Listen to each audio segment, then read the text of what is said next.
कोई भारत के टुकड़े की कोई राजनीति नहीं, कोई टुकड़े का कोई प्रोपोगंडा नहीं चलेगा। कोई जो टुकड़े टुकड़े गैंग ही नहीं रहेंगे। लिब्रांटू बोलते क्या बोलते वो भी नहीं रहेंगे। नदीवाल का वादी है। अरविंद केजरीवाल कह रहे हैं हम प्रधानमंत्री ये छिछोरे हैं। राहुल गांधी कह रहे हैं हम प्रधानमंत्री बनेंगे। राहुल गांधी तो बबलू है। और मैं बता रहा हूँ 2013 के अंदर जब कांग्रेस का शासन था उस टाइम पे भी 1140 रुपए का 1160 रुपए का सिलेंडर था।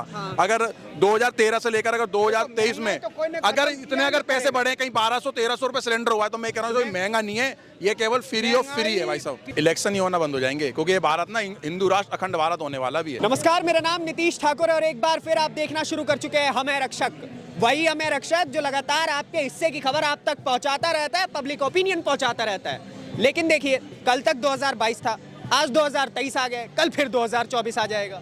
लेकिन 2024 में ऐसा क्या है, ऐसा क्या खास है 2024 में जो सब इतने एक्साइटेड हो रखे हैं, चाहे वो बीजेपी हो, कांग्रेस हो, आम आदमी पार्टी हो, कोई भी पार्टी हो, सबके सब इकट्ठा होकर लगे पड़े हैं कि भाई 2024 में कुछ तो खास है। वो खास क्या है? वो है चुनाव। अरे मोदी। क्या खास है 24 में मोदी।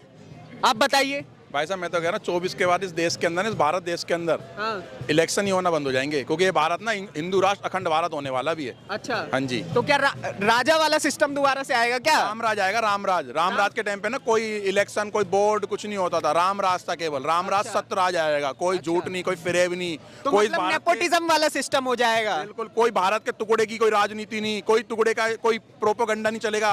कोई जो टुकड़े टुकड़े गैंग ही नहीं रहेंगे। लिब्रांटू बोलते क्या बोलते वो भी नहीं रहेंगे। इस देश के गद्दारों का ना सर्वनाश हो जाएगा 2024 के बाद। अच्छा। क्योंकि देखो 2024 के बाद मुझे ऐसे आशंका लग रहा है कि चाय वाला जाने के बाद गाय वाला आने वाला है और गाय वाला तो सिस्टम ही खत्म कर देगा जी, जैसे यूपी में सिस्टम ही खत्म कर दिया। हाँ जी। तो चाय वाले के बाद गाय वाला भाई। बिल्कुल गाय वाला। क्यों? इसलिए क्योंकि यूपी में आप देख लो ना, जिनकी आवाजें निकलती थी, जो डेली दंगा फसाद करते थे, आज वो घर में छुपे हुए। अरे आप बताइए अंकल जी। आज मैं एक बात और कहना चाह रहा हूँ, आज वो दंगाई वो फसाद करने वाले आज वो माफी मांग रहे हैं और वो सुधरना भी चाह रहे हैं। लेकिन वो सुधरना जब चाहेंगे वो कह रहे हैं कि यार कोई तो ऐसा बंदा है जो हमें सुधार दे, क्योंकि हमारे जो उनके जो ठेकेदार थे उनके ठेकेदारों ने उनको नालायक बना दिया। अच्छा। निठल्ला बना दिया। बेरोजगार बना दिया। दर दर ठोकर खा रहे हैं। और एक राहुल गांधी तो पैदल दौड़ रहा है, वो भारत तोड़ो करने लग रहा है। ठीक है जी। तो ये राहुल गांधी भी सोच रहा है कि कोई ऐसा आ जाए कि मेरे को सुधार दे, मेरी नालायकी खत्म कर दे इस देश में। तो बीजेपी का कंपटीशन राहुल गांधी। अरे किसने कह दिया कंपटीशन? आप युवा लोग काय को भटके हुए हैं आप लोग? अरे क्यों भटके हैं आप मीडिया? अरे वो आदमी चल रहे हैं इतना ज्यादा, आप बताइए। अरे आदमी से नहीं जीता, हर किसी की रैली में पब्लिक दिखाई देती है भैया। आप पत्रकारिता करते हो, आप ये जाते हो, आपको पब्लिक कितनी दिखाई देती है? तो उसका मतलब पक्का सारी पब्लिक उनकी है। अच्छा। अरे कुछ पब्लिक आंखों को ठंडा करने आती है कि राहुल गांधी और मोदी का फर्क सिर्फ इतना है, राहुल गांधी 001 है और मोदी 100। ओहो क्या बात है। राहुल गांधी कांग्रेस की भारत जोड़ो यात्रा नहीं है, ये कांग्रेस की अंतिम यात्रा। कांग्रेस जो राहुल गांधी जो निकल रहे हैं ना, ये भारत जोड़ो यात्रा, इसका नाम ही मत लो, इसको बोलो कांग्रेस की अंतिम यात्रा है। इसके बाद कांग्रेस कभी हमारे देश में दिखाई नहीं देगी, वो दिखाई देगी पाकिस्तान में या बांग्लादेश में। यहाँ हमारे देश में कोई जगह नहीं कांग्रेस के लिए। कांग्रेस जो है पतन की तरफ जा रही है, इसलिए वो यात्रा करे जा रहे हैं। अब यात्रा है, यात्रा तो आप जानते ही हैं, एक ही बार निकलती है और वो उसी 4 कंधों में चली जाती है, खत्म हो जाती है। तो वो 4 कंधे हैं कौन कांग्रेस के? देखिए, भारत जोड़ो यात्रा जो राहुल गांधी कर रहे हैं वो इनकी अंतिम जो होता ना कि दिया बुझने से पहले लौ तेज हो जाती है, फड़फड़ाता है। अच्छा। ये वही हो रहा है। अच्छा। ये इनकी एकदम आखिरी यात्रा है और इस यात्रा के बाद में जो अभी भाई साहब ने बोला कि 001 और 100 यही डिफरेंस है और यही बना ही रहेगा हमेशा के लिए। अच्छा, मतलब राहुल गांधी 001 है, इसका मतलब वो नंबर 1 है। 001। अच्छा। और मोदी जी 100 है। अच्छा, 0 ही है, बिल्कुल 0 है। हाँ, बिल्कुल 0 है। सुनो, 1 ना इसके आगे लगाओ ना पीछे लगाओ।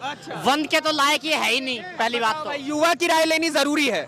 अब युवा खड़े हैं, नाम क्या हुआ भाई? अदनान।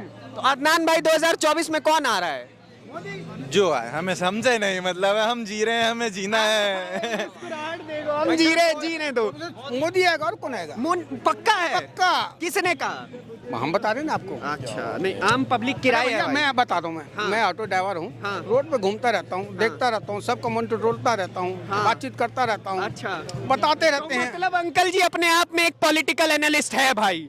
मन टटोलते रहते हैं, पता करते रहते हैं कि 2024 में कौन आ रहा है? आना चाहिए, मोदी को ही आना चाहिए। अच्छा। क्योंकि इसके अलावा कोई चारा नहीं है। 2000 और कोई चारा ही नहीं है।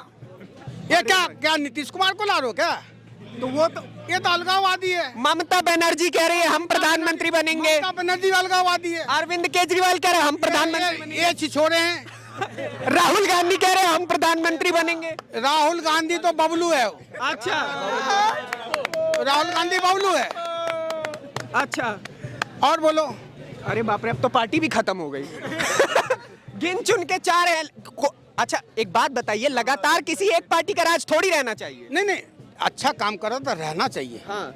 अच्छा अगर कोई काम करता है तो बिल्कुल रहना चाहिए, 100% रहना तो चाहिए। मोदी जी के राज में लोग कह रहे हैं महंगाई आ गई है। अरे भैया, किसके टाइम में महंगाई नहीं था? कांग्रेस के टाइम में कोई जमाना था ना कि गेहूं की रोटी खाने के लिए आदमी तरसता था। अच्छा, जी हाँ, लाइन में मिलता था, किलो के भाव से रोटी मिलता था। हाँ। जी हाँ, किलो के भाव से रोटी, लेकिन अब तो रोटी पे टैक्स भी लगा दिया है। नहीं, वो भी ऑस्ट्रेलिया से लाल गेहूं आता था। और खाने में अच्छा भी नहीं लगता था। और फिर भी हम लोग खाते थे, मजबूरी में खाते थे खरीद करके। कांग्रेस के टाइम पे ना मेरे देश के अंदर लोगों ने ना 120 और 130 रुपए किलो प्याज भी खरीदी है भाई साहब। आज भी मुझे ध्यान है कि 120, और मैं बता रहा हूँ 2013 के अंदर जब कांग्रेस का शासन था उस टाइम पे भी 1140 रुपए का, 1160 रुपए का सिलेंडर था। अगर 2013 से लेकर अगर 2023 में अगर इतने अगर पैसे बढ़े, कहीं 1200-1300 रुपए सिलेंडर हुआ है, तो मैं कह रहा हूँ महंगा नहीं है, ये केवल फ्री ऑफ फ्री है भाई साहब। सिलेंडर फ्री है। महंगाई किसी के टाइम में खत्म हुआ ना होगा। चाहे कोई भी अदर सरकार अगर आ भी जाएगा ना तो महंगाई खत्म नहीं कर सकता। सही बात कह रहे हैं क्या भाई? बिल्कुल सही बात कह रहे हैं भाई। पक्का जनरेशन के हिसाब से बदलते देश को। आप लोगों ने तो कुछ देखा नहीं होगा। अभी न्यू पत्रिका आ रहे हैं। सही बात है, अंकल जी का एक्सपीरियंस बोलता है। ना, एक सेकंड आज दीजिए भाई साहब। हमने देखा मिट्टी के तेल की लाइन, चीनी की लाइन, कोयले की लाइन है, चावल की लाइन, गेहूं की लाइन, तो कितनी लाइनों में गुजर के आज हम निकले हैं। और यही हमें अभी आप मिला आसान जिंदगी, तो उससे ज्यादा क्या हो गया हमारे लिए? हो गया भाई? 2024 का जो आने वाला चुनाव है, इसमें जनता भी ये देख रही है कि हम पूरी भारत की बागडोर किस सुरक्षित हाथ में दें, और वो सुरक्षित हाथ आज की डेट में प्रधानमंत्री मोदी जी के अलावा किसी का भी नहीं है। आप देख रहे हैं जहां पूरे वैश्विक स्तर पर युद्ध हो रहा है, वहीं पर भारत में कुछ नहीं हो रहा। क्यों नहीं हो रहा? चाइना भी फिराक में है, पाकिस्तान भी फिराक में है कि कब ये ढीला हो और हम अटैक करें। लेकिन अगर जब तक भारत में मोदी जी जैसे प्रधानमंत्री हैं, तब तक किसी भी थर्रा रहा है। तब किसी भी देश आप बताओ, एक नंबर किसी भी देश की हिम्मत नहीं है जो भारत पर हमला कर दे, क्योंकि उसको पता है कि नेस्तनाबूद करने का जो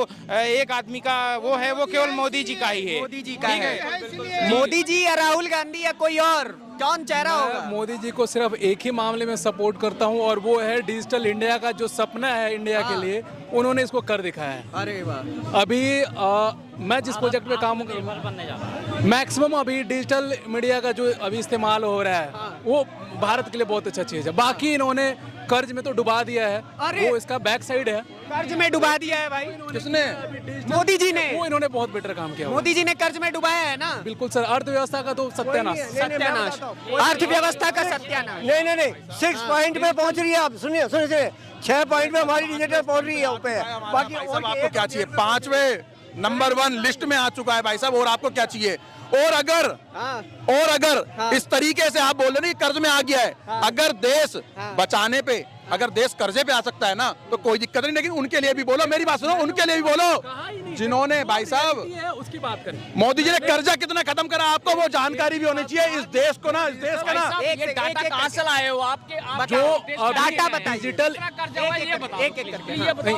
अभी करंट में अभी राउंड फिगर में बता नहीं पाऊंगा क्या कर्ज है, लेकिन अगर आप इकोनॉमिक टाइम्स देख लें, कुछ भी देख लें, 8 साल के मैं बताता हूँ, 8 साल जो आपके 10 साल जो मनमोहन की सरकार थी, 330 बिलियन डॉलर उठाया गया था कर्जा, और अभी 8 साल के अंदर में मात्र 180 बिलियन डॉलर लिया गया है। और आप बताइए उस अभी जो आप मैं बता रहे हैं वो किसकी रिपोर्ट है? चेक कर सकते हो। किसके कौन सा ऐसा आपका रिसर्च वर्क है या क्या है? ऑनलाइन वेबसाइट पर हमने भी चेक किया है। वेबसाइट है? आप गूगल में ही सर्च कर लो कि भाई कितना कर्जा लिया। बताया जा सर, क्योंकि हाँ, बेटर चीज है ना। आप जब तक सर्च करिए हम आगे आते हैं। अंकल जी शर्मा गए। अब बताइए, सब पीछे हो रहे हैं, बताइए। देखो सब इसलिए पीछे हो रहे हैं क्योंकि इन लोगों को ना कोई जानकारियां नहीं बात है। करेंगे। ये लोग बस खा रहे पी रहे मौज ले रहे हैं जी रहे हैं। इनको ये नहीं पता हम किस देश में जी रहे हैं। मैं एक बात कहना चाहता हूँ, भाई साहब ने एक बात बोली है, प्रधानमंत्री जी ये कर्जे में कर दिया। एक बार बताओ, कर्जा वर्जा हमें नहीं पता भाई साहब, कोई कर्जा नहीं, हम तो मौज ले रहे हैं। इस देश के अंदर लग रहा है कि ये हिंदुस्तान है, ये भारत है। आज हमें अपने आप को ना गर्व हो रहा है कि हम हिंदुस्तानी भारतीय हैं। ठीक है जी, एक बात बताओ, क्या राहुल गांधी प्रधानमंत्री बन करके सर्जिकल स्ट्राइक करवा सकता है? अच्छा, राहुल गांधी बन करके क्या हमारे क्या कहते हैं ज्ञान बाबरी मस्जिद या मथुरा का जो मुद्दा है वो सोल्व करवा सकता है? राहुल गांधी क्या ट्रिपल तलाक बंद करवा सकता है? राहुल गांधी क्या कहते हैं सीए लागू करवा सकता है? राहुल गांधी जो वक्फ बोर्ड के ऊपर इतनी जांच बैठी हुई है, जो इस देश में जो कब्जा करी हुई जमीन पे, उस पर क्या जांच बिठा सकता है? राहुल गांधी का जो गैर कानूनी मदरसे चल रहे हैं, क्या उस पे वो कार्रवाई करवा सकता है? तो फिर देश हित में राहुल गांधी करवा क्या सकता है भाई? भारत तोड़ो करवा सकता है ये। बीजेपी का पूरा चिट्ठा लाके रख दिया इन्होंने कि देखो भाई ये काम हुआ है। क्या कहेंगे, कौन आ रहा है? हम बिहार सिवान जिले से बिलोंग करते हैं। सबसे बड़ा मेरा सवाल है कि देश में कुछ भी हो, पर बिहार के लिए कुछ नहीं हो रहा है, पलायन नहीं रुक रहा है। सिवान, बिहार, गोपालगंज जो भी है, बिहार में दारू बंद है। कहाँ दारू बंद है? सब जगह मिलता है दारू। आप दारू पिए हुए हैं अभी भी? नहीं पिए हैं यार, क्या बात कर रहे हैं यार? दारू पिए हुए हैं, मुंह महक रहा है। चलिए नहीं नहीं, ऐसा कोई बात नहीं है। बिहार में जो सबसे बड़ा समस्या है पलायन का समस्या है, जिसको कोई भी गवर्नमेंट नहीं रोक पा रही है।